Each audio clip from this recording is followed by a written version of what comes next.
Victoria, thank you so much. And a reminder, when we're not on the air, you can keep up with Storm Team 11 weather on WJHL.com as you click on the weather tab.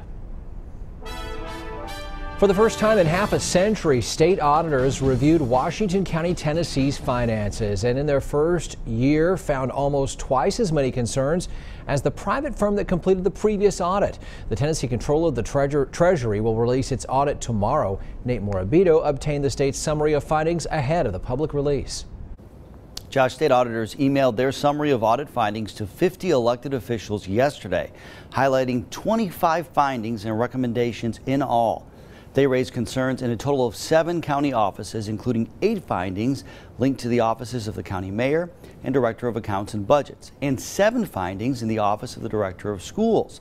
Among other things, auditors raised concerns about Washington County schools failing to pay the IRS a tax deposit on time, which resulted in more than $800 in penalties and interest, and for buying used cars without obtaining competitive bids. Auditors also raised 6 concerns in the trustee's office, including the fact employees shared usernames and passwords. Trustee Monty Treadway told us he's taken the findings, quote, very seriously from the beginning, end quote. School's finance director Brad Hale told us he does not expect the problems to reoccur in the future.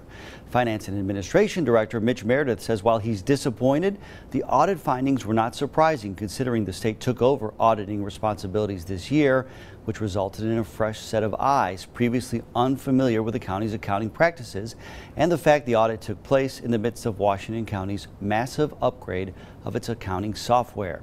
Meredith said he's confident all problems will be corrected. All right, Nate, thank you so much. Leaders say there is a silver lining in the audit when it comes to your tax dollars. Nate's going to explain more about that coming up tonight at 6 o'clock. A City of Elizabethton employee is expected to be released from the hospital later today after a gun accidentally discharged this morning at the Elizabethton Electric System. City Manager Jerome Kitchens told us Electric Department Field Engineer Greg Duggar injured his leg around 10:15 this morning after a gun in his pocket accidentally discharged. Kitchens said crews took the employee to the hospital. He said Duggar put the gun in his coat pocket last night while he was checking out a noise outside of his home. Already several people have put their name in the hat to potentially become Greene County's next mayor. News Channel 11's Curtis McLeod spoke with 2 of the candidates that have filed paperwork with the Greene County Election Commission. So far, 4 names are listed as candidates for the Greene County mayoral election next year. Of those 4, 2 people have actually filed their paperwork. One is a Greene County businessman, the other a county commissioner. In 2018, people living in Greene County will head to the polls electing a new mayor, and already several people are stepping forward with hopes of filling that position. And it's just time that somebody takes a hand and gets control of it. It's out of control. Greene County Commissioner Eddie Jennings has filed paperwork with the Greene County Election Commission. He says after 3 years as commissioner, he knows what it will take to lead the county. I think it's due time that we turn this county back over to the citizens. The citizens are not working for the government.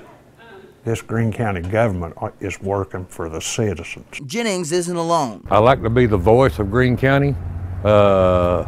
Have different meetings out at different community centers, volunteer fire departments. Michael Gregg is also looking to become Greene County's next mayor. He says he wants to help grow the county's economy. I like to work with the Planning Commission and the commissions.